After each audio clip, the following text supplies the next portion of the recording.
Hindi cinema के बीते हुए दिनों में लौटने के लिए इस चैनल को सब्सक्राइब करें और बेल आइकन भी जरूर दबाएं ताकि प्रत्येक नए वीडियो की नोटिफिकेशन आप तक पहुंचते रहें।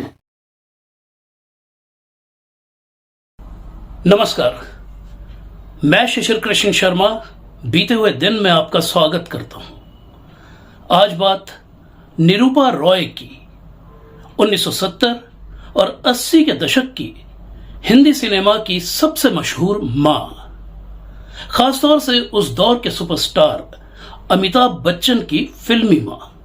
हालांकि यह बात बहुत कम लोगों को पता होगी कि निरूपा जी ने अपने करियर की शुरुआत बतौर हीरोइन की थी, और वो भी शादी के बाद।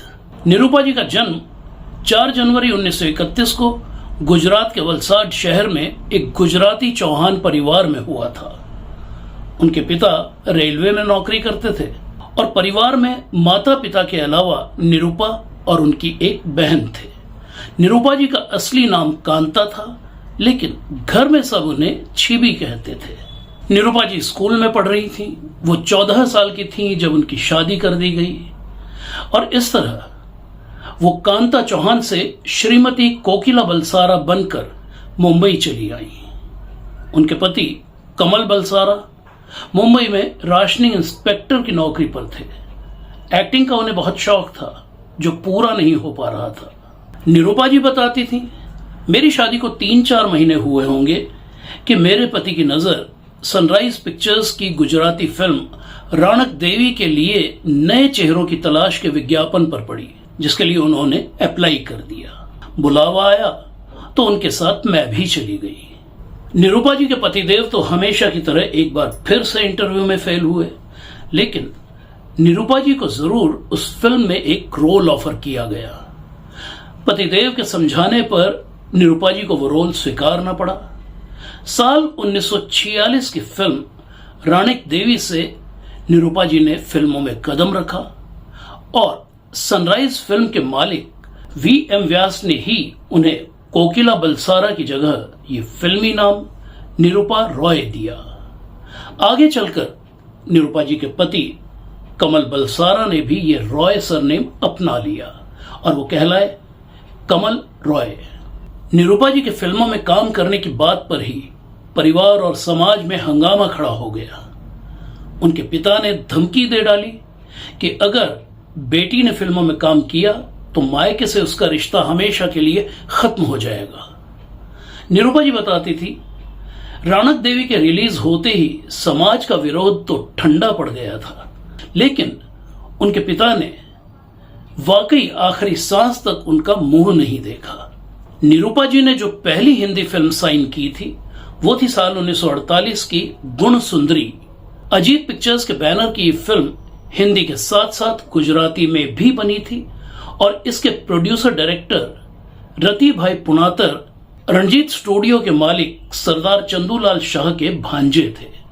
निरूपा जी कहती थी, उस जमाने में धार्मिक, ऐतिहासिक और सामाजिक फिल्मों के अपने अपने कलाकार हुआ करते थे, लेकिन मैं सभी तरह की फिल्मों में व्यस्त होती चली गई थी।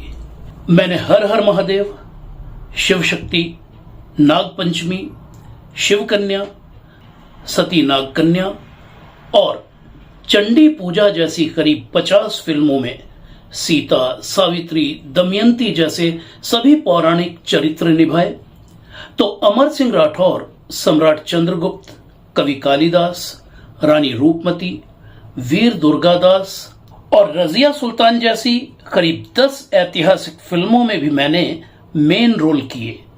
निरूपा जी को हमारी मंजिल, मन का मीत, भाग्यवान, 2 बीघा जमीन, गरम कोट, कंगन, हीरा मोती, बेदर्द जमाना क्या जाने और घर की लाज जैसी सामाजिक फिल्मों में भी बेहद पसंद किया गया। 1950 के दशक में वो ज्यादातर फिल्मों में मेन लीड में नजर आई। उसी दौरान साल 1956 की फिल्म भाई भाई में उन्होंने पहली बार कैरेक्टर रोल किया था। इस फिल्म में वो अशोक कुमार की पत्नी बनी थी, और अशोक कुमार और किशोर कुमार भी इसी फिल्म में पहली बार एक साथ नजर आए थे।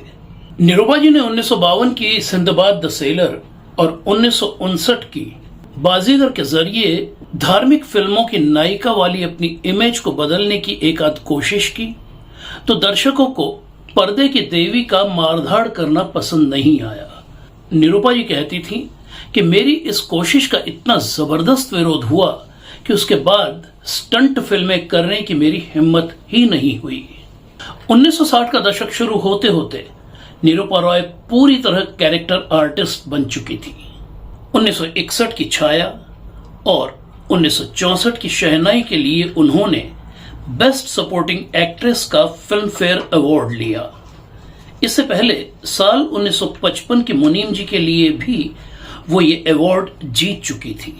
1960 और 70 के दशक में निरूपा जी ने चांद और सूरज, आया सावन झूमके, आन मिलो सजना और छोटी बहू जैसी कई फिल्मों में मां की भूमिका की और फिर साल 1975 की फिल्म दीवार में अमिताभ और शशि कपूर की मां की भूमिका ने उन्हें स्टार फिल्मी मां बना दिया।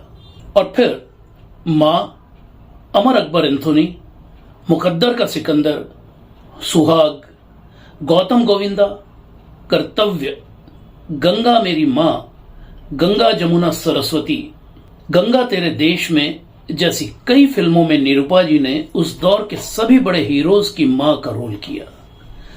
लेकिन उनकी असली पहचान आज भी अमिताभ की फिल्मी मां के तौर पर बनी हुई है। साल 1999 की लाल बादशाह, लव यू हमेशा और जहां तुम ले चलो उनकी आखिरी फिल्में थी। जहां तुम ले चलो में उन्होंने जिमी शेरगिल की दादी का रोल किया था। इंटरव्यू के मेरे आग्रह को निरूपा जी लगातार टालती आ रही थी, लेकिन साल 2004 में जब उन्हें film fair life time achievement award से सम्मानित किया गया तो उन्हें मेरा आग्रह स्वीकारना ही पड़ा। हालांकि उनकी शर्त थी कि इंटरव्यू के लिए वो सिर्फ आधा घंटा देंगी। मार्च 2004 के आखिरी हफ्ते में मैं और मेरे साथी कैमरामैन अनिल मोरारका निरूपा जी के घर पर थे। दक्षिण मुंबई के पॉश नेपियन सी रोड की मशहूर एम्बेसी अपार्टमेंट बिल्डिंग के ग्राउंड फ्लोर के 3 फ्लैट्स को मिलाकर बना निरूपा जी का बड़ा सा घर। उसके पीछे बेहद खूबसूरत हरा भरा लॉन, जिसमें हर तरफ सजी संगमरमर की मूर्तियां और लॉन के ठीक पीछे अरब सागर।